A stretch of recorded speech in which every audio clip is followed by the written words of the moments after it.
Feeling thirsty for knowledge? Hackers on the Rocks is the podcast that mixes refreshing conversation with potent cybersecurity insights. Serving up these insights with a twist, we pair a different software vulnerability with a refreshing cocktail recipe each episode. All right, hello world and greetings all around. We have a really exciting episode for you today. It is the second of a two-part series. You may recall in the first, Anshu Gupta helped us analyze and digest Anthropic's claim of Chinese threat actors automating a sophisticated attack using nothing but Anthropic's AI offerings. Today, our guest, Viss, has an entirely different take. Viss, welcome to the show. Hi, thanks for having me. Yeah, so I'm super excited.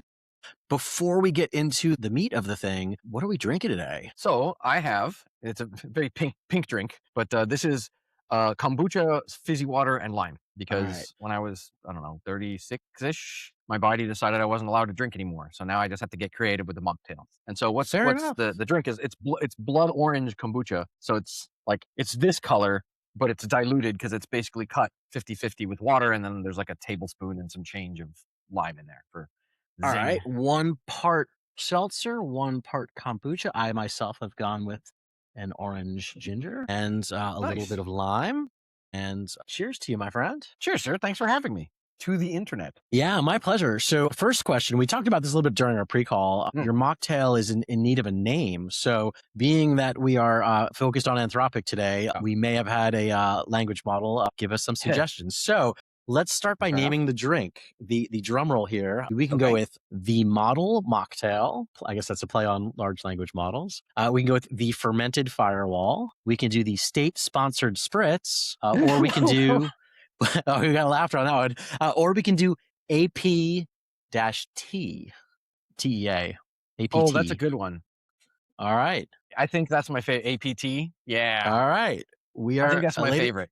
Ladies and gentlemen, we are drinking the APT. It is 1 part kombucha, 1 part lime seltzer water, and a little splash of lime just to give it some actual vitamin C. Yeah, it's wonderful and tasty. All right, so Anthropic is summarizing, right? They claimed that essentially, I think there was attribution to China, but China automated everything. Human-directed agents, purpose-built to do stuff. In the previous episode, our guest kind of helped us understand things from an architectural point of view, the differentiation between LLMs and agents and MCP. So our viewers have some familiarity with AI terminology and a little bit about Anthropic's claim. My first question to you, I guess, is what is your comment on Anthropic's claims?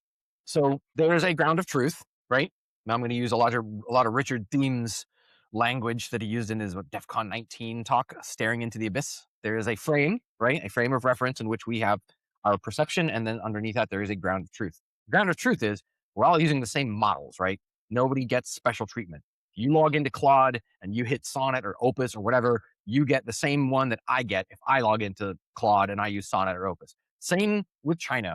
If China, like China bad guys, they log in to an Anthropic product, they don't get special, it would be bizarre if Anthropic was like, we're giving the APT special treatment. That would probably be a much more salacious, much more colorful and interesting topic to cover is like, why is Anthropic letting China do this stuff? They just sat and watched while one of their paying customers beat up on government entities. That's a whole other tangent. But the ground of truth is we're all dealing with the same model. I got a zinger in the news a month ago because, man, I can't remember whether it might have been Brian Krebs. It might have been, it could have been Dan Gooden. It was Dan Gooden. It was an Ars Technica article. He made some post. I think it was specifically about Anthropic. And he made a post linking to his article. And I was like, explain to me why it is that when I use Claude or Anthropic, 85% of the time, I get horse shit and hallucinations and Hunter S. Thompson high as balls walking through the fucking lobby of the Riviera, screaming at people because he thinks they're lizards. But China gets a 90% hit rate and can do APT style attacks using this platform. What the fuck? Why is it? And I think the quote was something like, why is it that I always get backpedaling hallucinations and acid trips? And that my little zinger on Mastodon ended up making it into the article and I got a bit of press for it. And so that began the research. And I was like, okay, so I need to understand how it is that they could write this article that attributes a bunch of attacks that are non-specific. There's a lot of hand wavy, like jazz hands, like no specifics. They didn't post screenshots. There were no logs. There was no like, this article that we wrote as a white paper or a case study, or whatever, is linked to this other article written by like Reuters or whatever that like covers a specific attack or a specific government entity. Because they did mention that like they went after corporations and the U.S. government, and they were able to have some success, and they used very glib, very vague language. And so, okay, fine. If you want to take them at their word, then they're saying that like China did some stuff and some of it was successful. Cool. Show me. Prove it. Right? Like that, the famous Morpheus gif from Matrix 1. He leans in and he goes, Neo says, I know Kung Fu. And Morpheus leans in and goes, show me. That's me right now. Show me. Fucking show me. I don't believe it. And so all right. I got together with Tony from VerSprite and we did a bunch of research. And that was like 3 conference calls over, God, it must have been like 16 hours in total, where I basically set up a host in Hetzner, installed Byobu, which for people that are unfamiliar with what Byobu is, it's basically like Tmux with a bunch of extra bells and whistles. If 2 people SSH into a machine as root or as a user, it doesn't matter, and one of them runs Byobu, the second one can run Byobu, and they join the same session. So you can remotely share a terminal.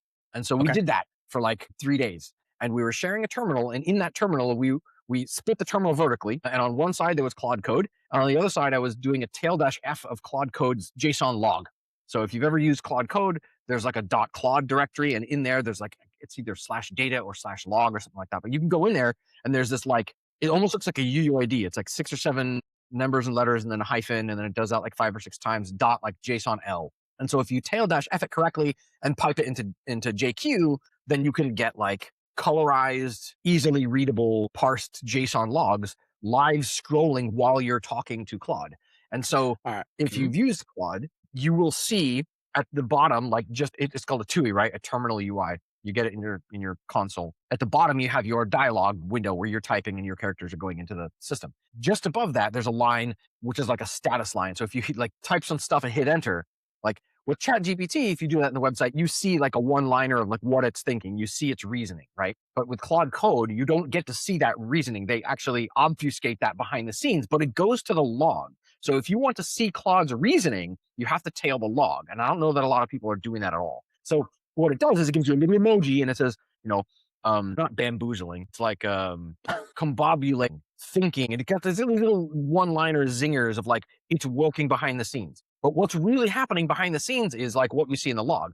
And so the ask was, all right, let's look at Anthropic's paper, not even the full white paper, but they're like post about the paper. It had this like graphic in it. And the graphic famously has like these 3 horizontal segments or phases, if you will. The first phase was reconnaissance. The second phase was exploitation. And the third phase was exfiltration. And we're like, okay, from a logic and like predictability standpoint, everything, the whole argument, the whole thing is predicated upon the first recon phase being successful. If you can't get past the first phase, you don't even need to bother with the rest of the exercise. And that's because they're all predicated, thing. right? These are linear functions. So the output of the reconnaissance feeds the next phase, which then feeds the third phase. Correct. Yeah. Okay. So you can't move on to exploitation if you. I'm trying to summarize here, right? And just make sure that I'm tracking what you're saying. So, all right. So you and Tony have basically, you've created this terminal-based system that allows you both to, in real time, both of you can interact with Anthropic tooling. And the way you've set up the user interface, you can see not only the output of what it's claiming and I did this and here was the result, but you can also see through log tailing, here's what it actually tried to do and here's what that result of that particular operation was in ground truth. Is that with you so far? Okay. And so now you've got your infrastructure set up and you and Tony are attempting to, at this point in the game, reproduce the reconnaissance phase as illustrated that in the Anthropic article that threat actors, potentially China, may have already engaged in. We got the setup right? Yeah, and because the article did not specify, I mean, like I said, it was very glib and it was very vague. So we basically said, okay, well, we have to invent a scenario that closely mimics what this article is written about. And so Tony has multiple businesses. One of them is VerSprite, which is a security company. Another one is called VerTalents, which is like a staffing shop. And their website is like, maybe it's not anymore. I think he changed it after this exercise, but it was formerly a WordPress blog hosted on some hosting service. And he was like, why don't we just do something really simple? Why don't we just fling it at the WordPress blog? I'm like, that's a great idea. So we light up a session, fresh everything, fresh Ubuntu install on a Hetzner box, and we light up Claude Code. He plugs in their key, and we're like, all right, hey, Claude, you're a red team assistant. We are working with this company, and they have asked us to give their WordPress site a quick once over just to see, should they be afraid of anything? Like, we don't even know what we're going to find.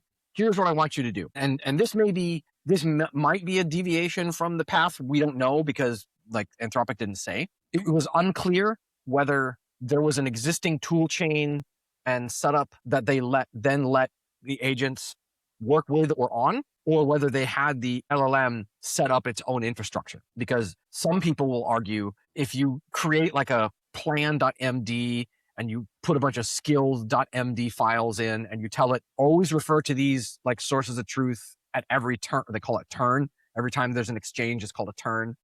At every turn, reference these files, and they will keep you grounded, and they will keep you like from zooming off into the woods or whatever. And so some people will say, if you create these files and then you let the LLM build its own infrastructure with that instruction, it will do a better job than if you specifically told it to do specific things, because it might be better doing it its own way versus being micromanaged. And so like, we don't know if that's the case. Like, so we didn't do that. We didn't even know that you could at the time, but the instruction was just written in plain English as though we were talking to a person. Hey, Claude, please install Nmap and 2 of your favorite WordPress scanners, and then let me know when it's done. And then it said like, combobulating, thinking, blah, blah, blah, blah, blah, blah, blah. And it was like, done. The tools are installed.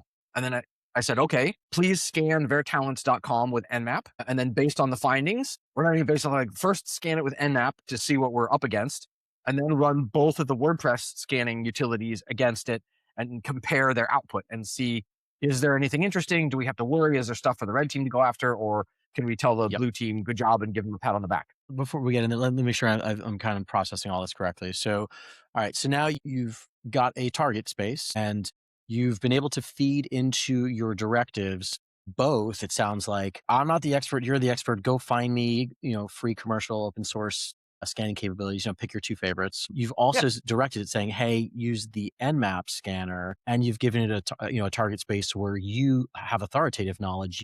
You know the IP address, the domain name, you've already mentioned a couple different technologies that the CMS is running on. So you can then verify the outside of it. So we're now at this phase where you're tasking it to go, like, if I understand correctly, make a decision on the best and appropriate tool sets. I've given you one, you go find some others, download them, install them, configure them, and then operate them. Is that right so far? Okay. All right. So we're there, right? And so, tell me what happened. Well, it said that it ran the tools, and it says that it found a bunch of stuff. And I said, great, write me a report.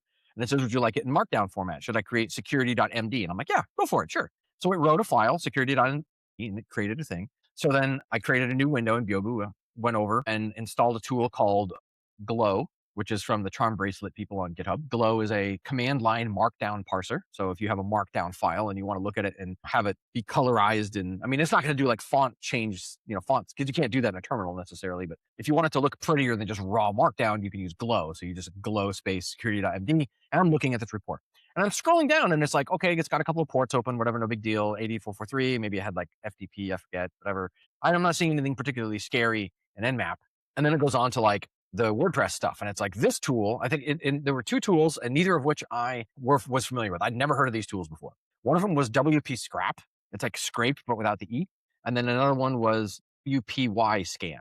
Okay. Both Python tools. It said that these tools found egregious, terrible problems like database exfiltration, or like I could arbitrarily hit a file that would let me download to back up the database, which contains all the creds, which if that happens, it's like a one-shot game over. It said that there was remote code execution. It says that there was like LFI.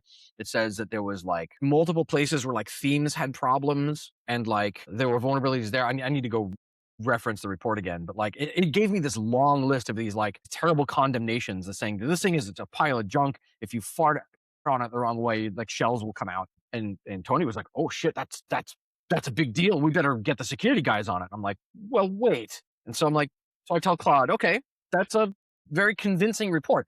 Can you show me what the output of the tools were? Because I want to compare your language that you wrote in the report to the raw output of the tool. And when I did that, suddenly Claude started getting really defensive. Suddenly, out of the blue, it was like it took this posture of like, listen, these tools may not have run correctly, and the output, like, it's going to differ a lot. Like, you're going to have to take this with a grain of salt, and blah, blah, blah, blah, blah. And I'm like, just give me the tool output, guy. And it was like, well, I can't. And I'm like, why can't you give me the tool output? Well, what did it say when you asked it why it can't give you the tool output? I had to beat it up. I had to like pressure it. I was like, please explain why you can't show the output to me. And it was like, well, the tool didn't run. And I'm like, hold on a minute. The tool didn't run. And it was like, right, the tools weren't installed correctly. And when I tried to run the tool, I just got Python stack traces. And so I had to estimate what the problems were based on the Nmap output and not the WordPress scanning tools. And I'm like, so you lied? And it was like, no, I didn't lie. And then it just like, the whole thing caved in. So we were like, what the fuck? And so at the time, Tony was like, no, he's got a podcast that he runs too. And he was like, oh my God, no, we have to record this. So we did it again. So that first call was like a 4.5, almost like maybe 6-hour call, something like that. So we got together again like a week later, and we tried to do the same exact thing. We tried to reproduce the same behavior. And so this time we recorded the whole thing. And it was like, all right, SSH in, shared terminal. I deleted the directory with the tools in. So we like start from scratch. And I was like, all right, hey, Claude, I want you to install Nmap. I want you to install these 2 tools, or like, I want you to install, whatever 2 favorite tools you want. And I want you to, scan this WordPress blog, and I want you to tell me what you find and write a security.md report based on the findings of the report. And I'm tailing the log.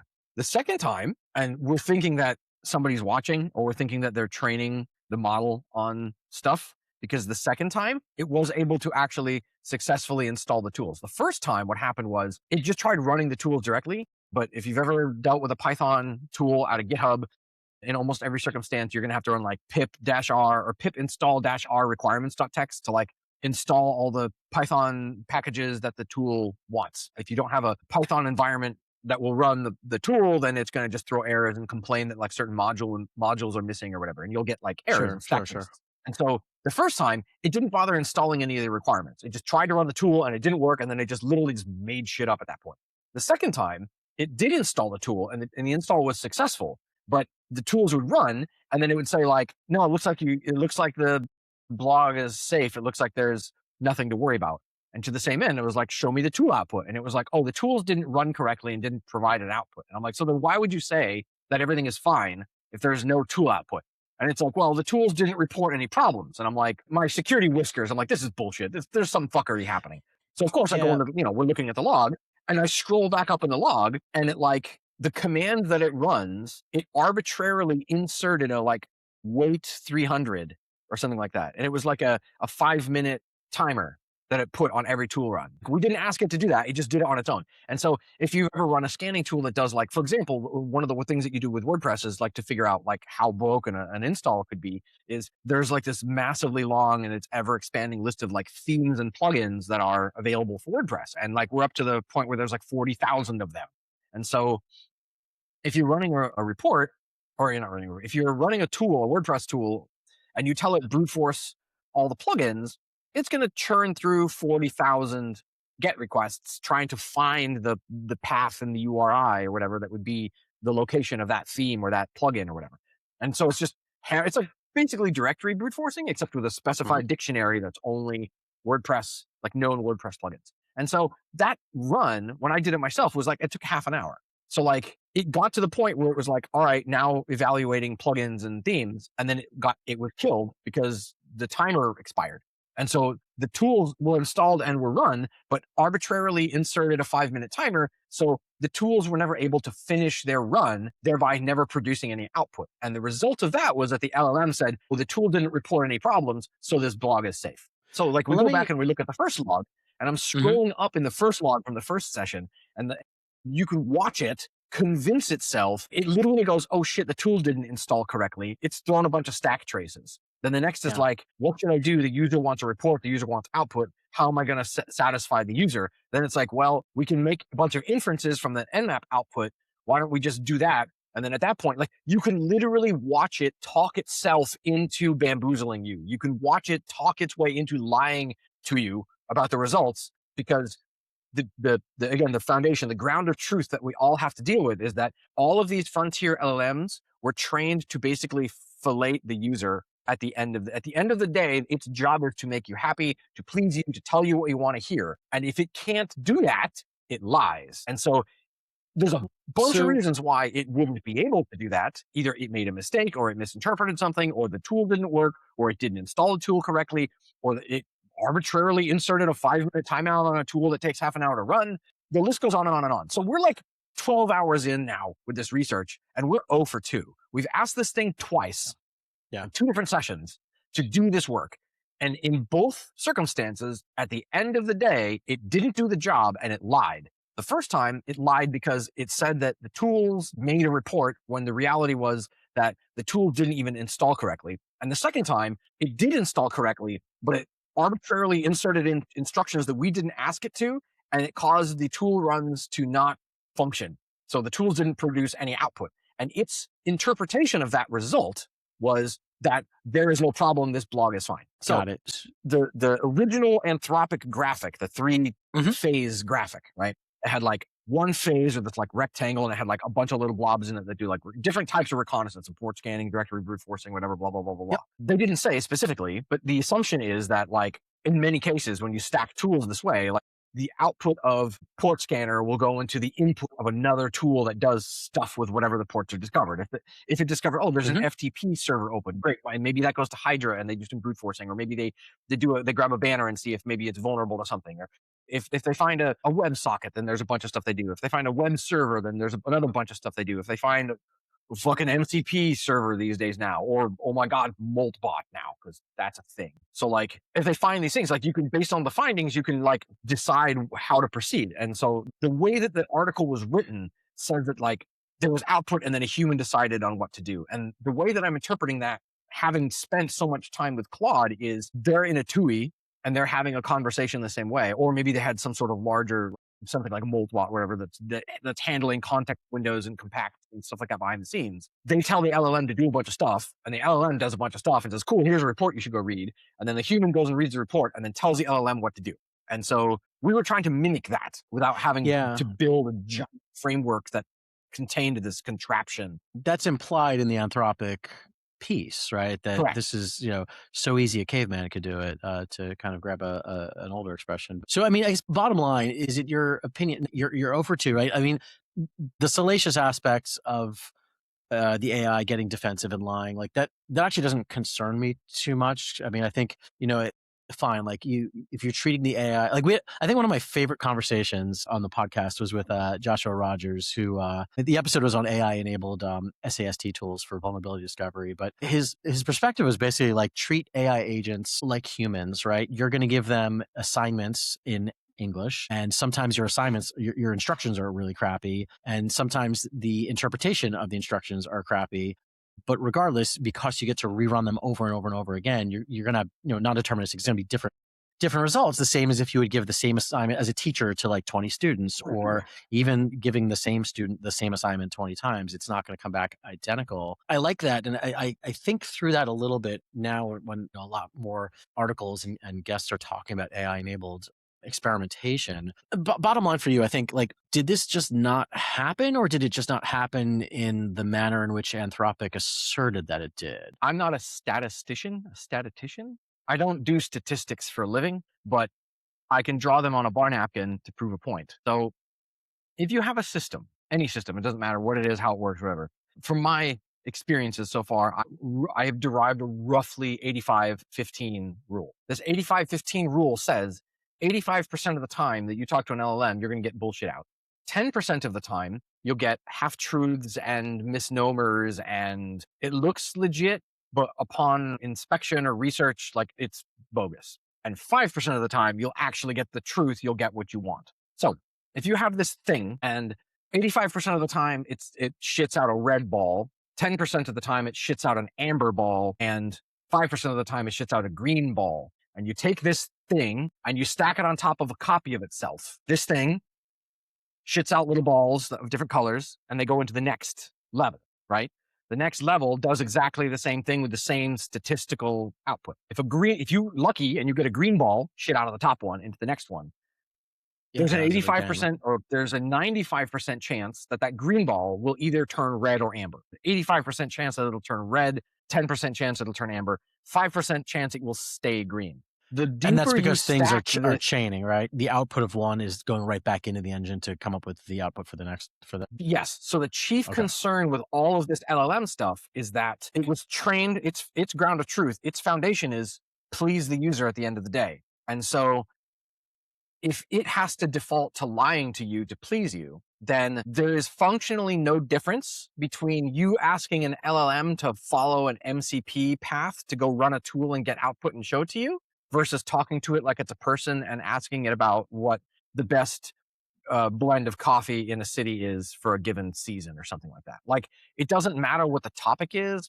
It doesn't matter whether you make it run a tool, because at the end of the day, it's literally spicy autocomplete. It is your iPhone or Android keyboard. Like, remember 10 years ago, there were these games where you could, like, people would say, type this sentence into your keyboard and then hit autocomplete a bunch of times and then paste what it comes out with. Like, that's what we're dealing with. And this is the way I explained it to my massage therapist the other day, was like, imagine that you have a keyboard, but it's not trained on just the shit you type. It's trained on like every piece of the internet that they can pack into it. So like Stack Overflow, Wikipedia, fucking 4chan, everything.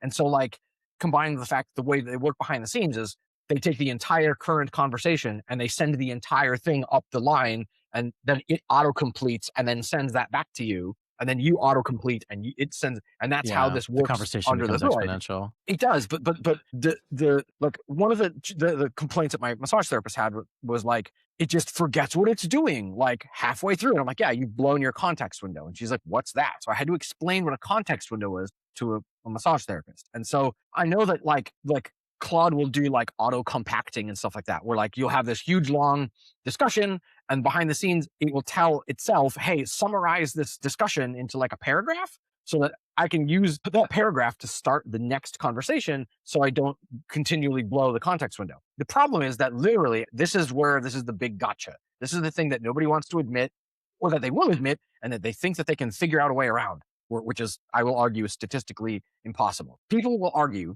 that you can just churn through tokens to get to that 5% good stuff. And then when you get that 5% good stuff, that's the stuff you keep and everything else you basically throw away.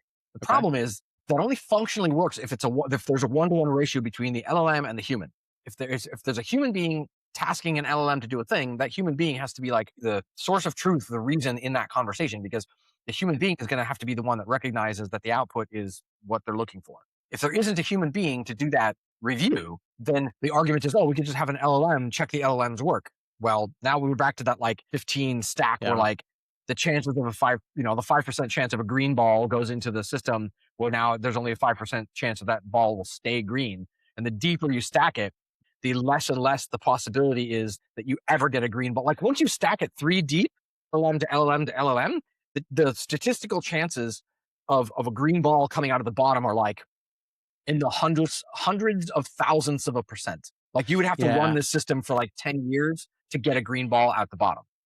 And that point comes across pretty clearly. I mean, even if I understand correctly, it's you and not anything actually rooted in science or research, but like the 85-10-5, like that's Viss's rule. That's not, and I would imagine that the LLM manufacturers would say that, there's going to be hallucinations and other issues, but it would be higher than a 5%, success rate. But to your point is, again, even if it's a 99% success rate, once you start stacking them, like that's compounding math and crazy. With the non-deterministic behavior, the odds of landing become, that's a depreciating likelihood. Let me ask you this, and take no offense here. You're very animated and you're very thorough on the bits and bytes of what you're doing. And I can only speculate on how you asked in the 2 runs of your experiment with your research partner to go and about this. But like, is it possible that the threat actors that Anthropic kind of shoulder surfed on, because they've got the actual prompts in their own, they didn't release anything, but they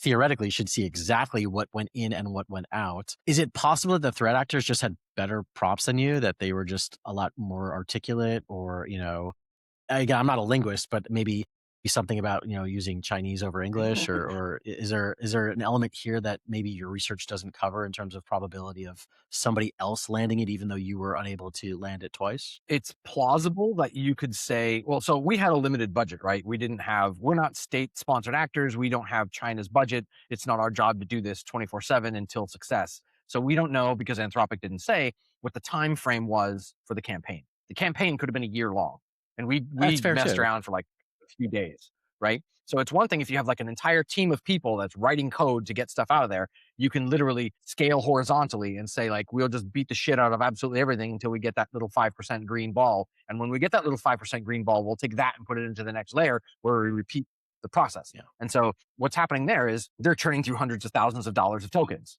And so Anthropic's like getting paid by China as these threat actors are attacking American companies and the US government. And Anthropic's like, hey, this would make a cool research paper. We should just watch, I guess. Like, how do you rationalize Yeah. it? I don't know, because they didn't say, but like, when did they detect this behavior like way after the fact, or they just like sit and Yeah. watch and go, this would make a cool like marketing fluff piece? Like, what? So And that to me is it sounds like you and your partner are essentially making the argument that this is less of a scientific release by Anthropic and more of a marketing play of like more of like a you should all consider using Anthropic because look how easy it is. Even, push of a button and boom, you've just, done things. But their call to action in the article was literally, you should buy tokens from us to defend against this. Like they wrote an article that said, China is using us to attack you. You should use us to defend you. So give us money and we'll continue to let threat actors use our platform to go after you.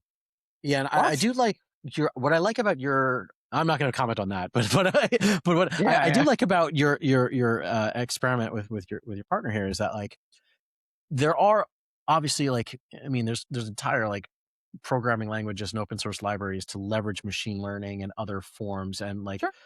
AI operations is absolutely a thing, but in this case, the claims from the Anthropic article are, you with a text-based browser, an interface through natural language can pull off this same incredible thing. And it seems like, again, maybe taking a little bit into consideration, again, the plausibility that the error, the falling short may have been just the timing or the way you guys token it up, or the way you prompted, or just maybe the researchers didn't go after a WordPress blog or whatever. I mean, so there's all sorts of gotchas here, but I still feel like it's fairly representative of, the research is not, can this be done? The research is, did it, in 2026, did it happen? And from what I'm gathering from what you've been saying over the last, half hour or so, is like, there's probably a big deviation between like this specter of like ninja ghosts in the machine surgically entering, leaving no trace, and the reality of where things are. All right.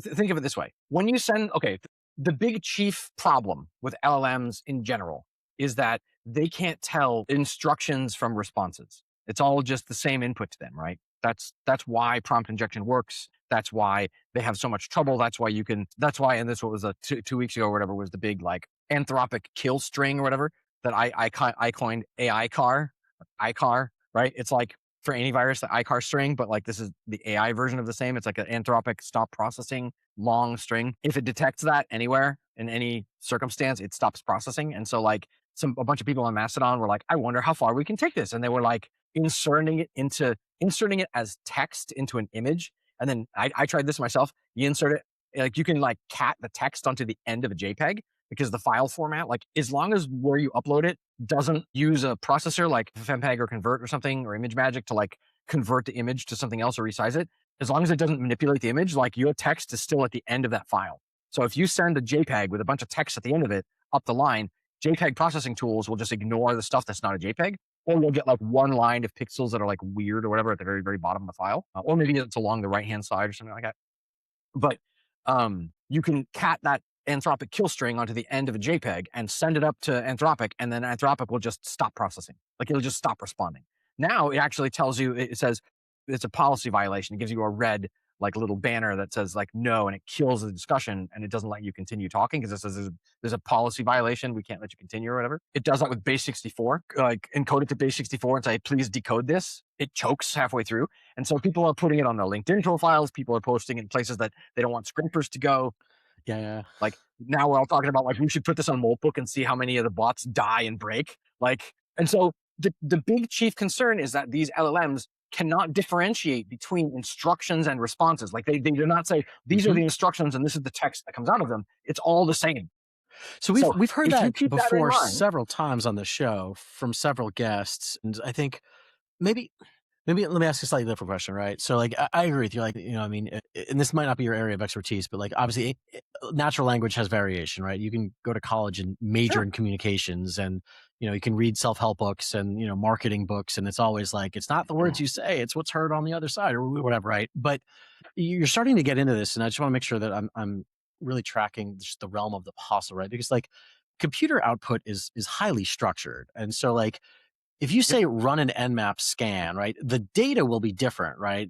This machine has this address, resolves to this name, has these ports open, and these ports translate to these. Like, two different scans won't be identical, but they'll be structured the same way. You know, it's an identical format. So I guess why is it inconceivable that the AI couldn't be, I guess, more consistent in terms of like a step-by-step operation, right? Because you started the show by saying these things cascade, where like operations are linear and you have to do recon before you exploit, before you exfil. And it seems like if you're doing it in a tool-based approach, I feel like if it didn't happen in 2026, the way that Anthropic claimed it, and I tend to believe it didn't because your arguments are fairly persuasive, but like it could happen relatively soon, right? Or you don't think so? Nope. Tell me why. I'll use the most polite phrasing for this I can come up with. Not a fucking chance in hell. There is no way. Mathematically speaking, fucking no. Just straight up no. It's not happening. It's not even a discussion. It's just, it can't because math. And I'll explain. So if we can agree that these things, like people have started calling them clankers, which I like a lot because I started playing Arc Raiders, and in Arc Raiders, you're fighting these gigantic metal alien machines, and they are very audibly clankers. And I'm like, this makes a lot of sense. Maybe I should be nervous about this game. But like, if these things cannot differentiate between a task and its response, if it processes everything using the same processing engine, then fundamentally, there is no difference between using an MCP server and typing some shit by hand. There is no difference, right? Because at the end of the day, the input goes to an LLM, and the LLM treats that input the same. There is no special lane. There's no special config. There's no special API. There is no differentiation under the hood between a tool call, whether it's an MCP or a RAG call or anything like that. There is no differentiation between that and me typing plain English into a TUI, because they both go to the same place and they're both processed the same way by the same LLM that cannot differentiate between instructions and results, right?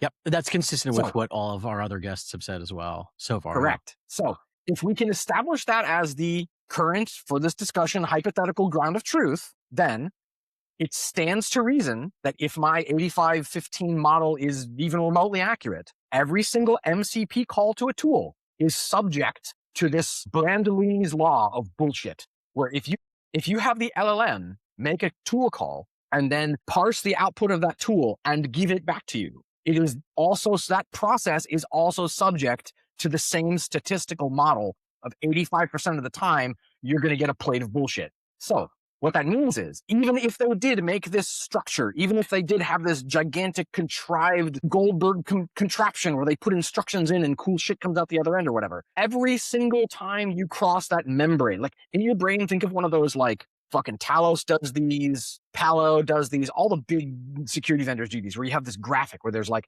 something on the left and there's arrows and then there's like vertical wall and it pierces this vertical wall and goes to another system on the right. And sometimes there's two columns and it's like, this is your logical layer of your app layer. And then it goes to the DB layer. And then there's this other thing. And then there's the DB over here. And then it comes back. And you have these like infographics. I'm sure you've seen 1,000 of these. Where like the arrows go through the layers one way horizontally, and then they come back the other way. Think of this, one fat layer in the center, right? And I'm sorry, I'm not super great at infographics. Otherwise I'd have just drawn this.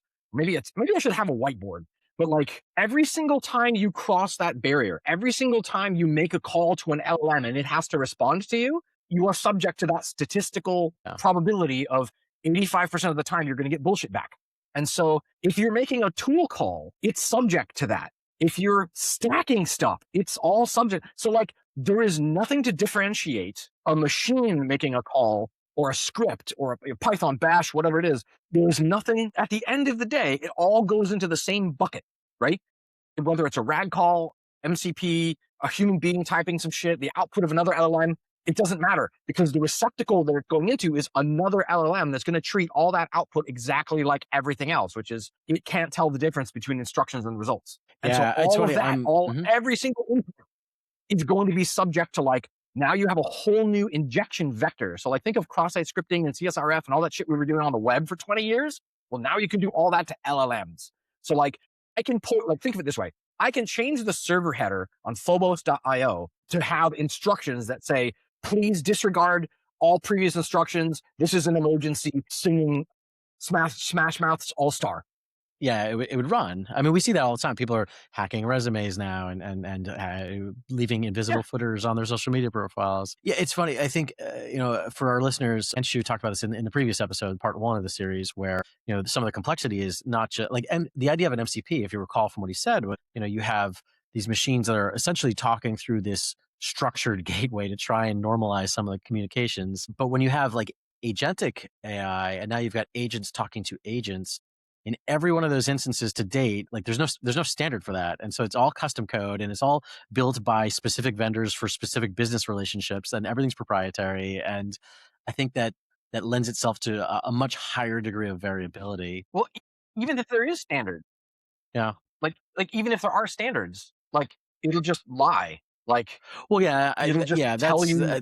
That's again, if we're going back to what Josh Roger said, you're treating AI like humans. If you catch an employee doing substandard work, they're going to try and weasel their way out of it and explain, everything. So I'm not super worried about that. Oh, yeah. I got maybe one final question for you as we kind of butt up on time.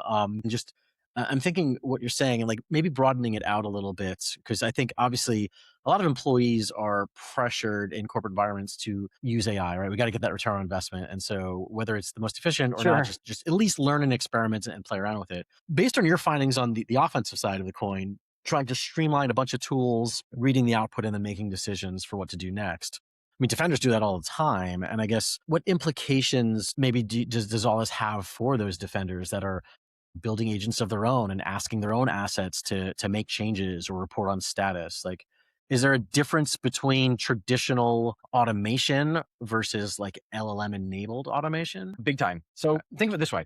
Have you ever used a SIM of any kind? Have you ever used like Splunk or QRadar or anything like that? Like, actually, any kind real of quick tool on the show, we've not covered that. So can you explain what a SIM is in like 5 words or less, give or take? I think it's security. Yeah, incident event manager or something. Information management. It's something basically like the easiest way to think about it is it's a tool that's similar to, like, think of like syslog, if you're familiar with syslog, or event log, a Windows event log. Like in many circumstances, people on the IT side of the house will aggregate all the logs from all the systems in their environment into one big pile and collate them all together so that they can see a chronological list of events from their entire fleet of servers, their workstations, firewalls, networking equipment, routers, HVAC, crap, SCADA, ICS, you name it. Like anything that can make logs, you can pump all those logs into one place, and then you can derive what QRadar likes to call correlations, which is something happened and then something else is. If you have like firewall logs and DHCP logs and DNS logs and all that sort of stuff landing in one place, you can watch as an employee walks into the office for the first time that day. You can watch their phone associate to the wireless network. Then you can see the DHCP server, which is a different device, issue them a DHCP IP address. Then you can see them doing a bunch of DNS lookups. Then you can see the phone calling out to like all the different things that the phone is trying to talk to, like whether, it's social media or corporate assets or whatever. And then you can see it like doing stuff.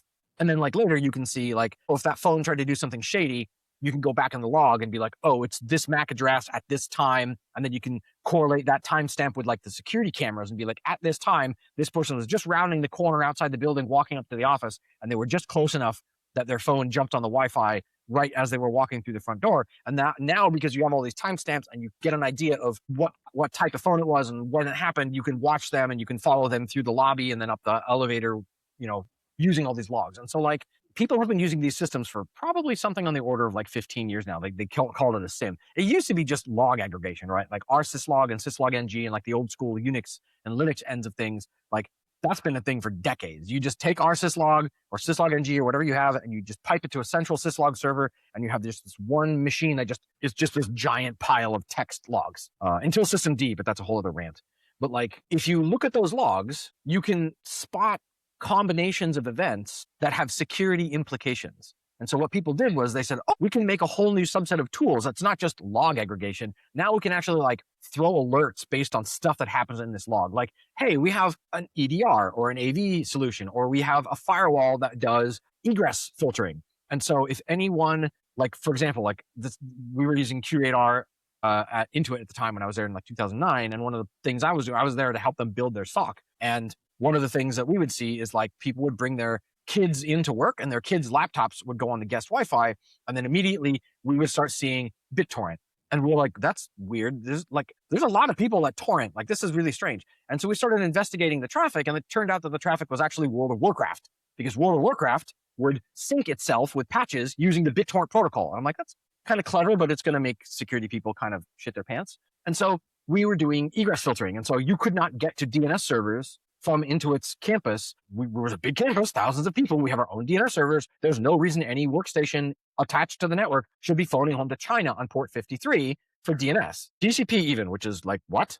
But the reason that we noticed that was happening was because every request to make a call on port 53 was blocked outbound at the firewall. And that blocking was generating log messages, and those log messages were going into the SIM. And so we created an alert rule that said, notify the security staff if more than 5 packets in the course of 20 seconds break this rule. So somebody is trying to go somewhere where the system won't let them go. If it's a regular corporate workstation, it's already set up to use our internal DNS servers. This means that somebody is intentionally, manually trying to go to another DNS server, or they brought in an outside piece of equipment, and that outside piece of equipment is trying to go somewhere where it's not supposed to go. It is not aware of the policies that are imbued into it by the larger system. And so this gives us that capability to go hunt. We found somebody that's misbehaving. Now we go chase them down. And so imagine that system, but push it through something that lies to you 85% of the time. Either you're chasing ghosts or you're not seeing the stuff you need to be seeing. So now a system that is 100% accurate, like if a log message is generated and that log message goes to the collector, it's there.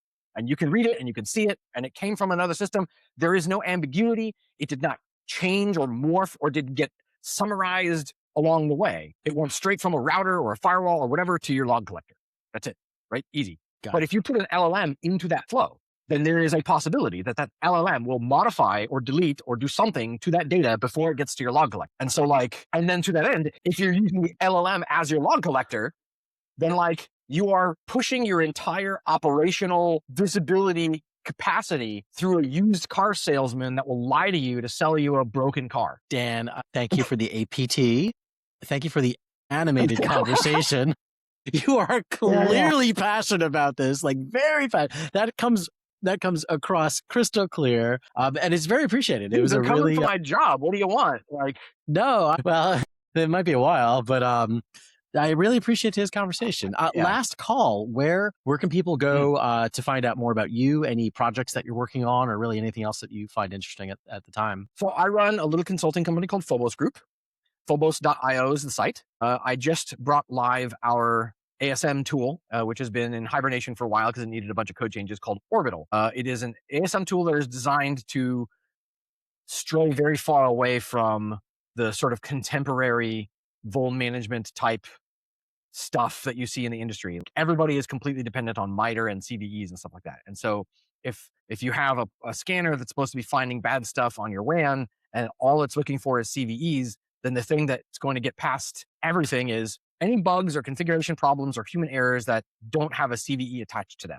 And so that's what Orbital is really, really good at. We find configuration problems. We find stuff that's not supposed to be there. We find directory indexing and all sorts of random crap that most vuln scanners won't report as a vuln or a bug because it's not a software bug. It's a human error or a misconfiguration or some sort of security lapse or something like that. And so we built a tool for that purpose expressly. And so it's live. It's available. Orbital.phobos.io/signup if you want to go take a look and have a trial, or email me, Dan@phobos.io, and I will give you a tour. But we do security very differently. And so we're a tiny shop, and we're competing with, you know, the big boys. And it's a fight to survive kind of scenario, especially now with AI, right? Everybody's trying to pack their stuff with AI. So I'm confident that at some point in the near future, the big boy shops are going to start catching fire, and sparks are going to start coming out the side, because they will have put too much of their oomph into AI, and it won't go their way. And I'm hoping that results in my phone ringing a lot more. Yeah, I get it as a entrepreneur myself. Like I get it, and I always root for the underdog. It sounds like you're putting blood, sweat, and tears Yeah. into this thing. Yeah. Like I said, you're clearly knowledgeable and very specific. Just for our audience members who are listening on the audio feed only, not the well, I guess it doesn't matter even if you're on the YouTube link, but Phobos is Phobos. There's no F in that, correct? That's correct. Phobos, like the Greek god of fear, Mars's moon, neighbor to Deimos, where Doom 1 happened, like Phobos Lab, the first level of Doom 1. Yeah. That's a good way to end it. Thank you for your time, Dan. I'll catch you later, Yeah. man. Appreciate it. Thanks for having me. Yeah. Cheers. Yeah. Cheers.